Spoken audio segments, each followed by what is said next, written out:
have fallen under the various rubrics of, for example, voter ID laws that were passed in Texas and other jurisdictions. In 2014, North Carolina passed restrictive laws relating to voting, which the Fourth Circuit, which is not known, those of you who are lawyers or not known for exactly a liberal court jurisdiction, found that targeted African Americans, quote, with almost surgical precision, and that the legislators had acted with discriminatory intent in enacting strict election rules. And there have been voter suppression laws that have been passed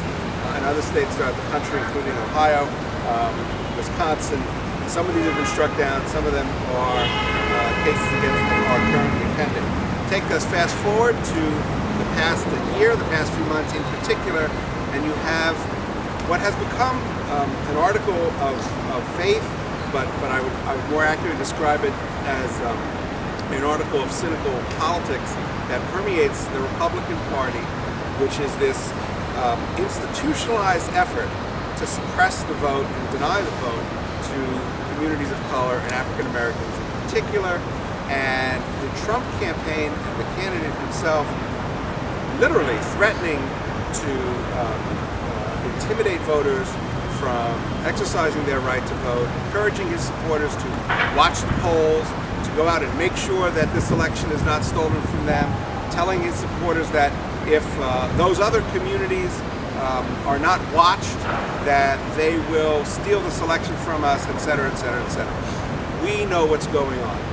This is actually a very open and naked part of the Republican Party platform to try to make it as difficult as possible as it is for people of color to vote, for poor people to vote. And we are here today primarily as lawyers who happen to be legislators or elected officials or in other walks of life to say that we, together with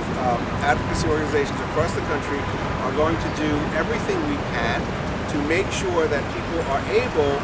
to come out and vote for whomever they want, as is their constitutional right. And I remember the first time that I did this was in 2004 during the Kerry campaign. Went down to Philadelphia on election day, stood outside a polling site in a predominantly African American community, and we made sure that everybody who came to show up to vote and had the right to vote was able to vote. We want lawyers throughout New York City to get galvanized, and if there's something that you want to do that can really contribute to making this election fairer and making this election more representative of the America that we know and love than the one that we happen to see playing out on TV every day, this is something that you can come out and be supportive of.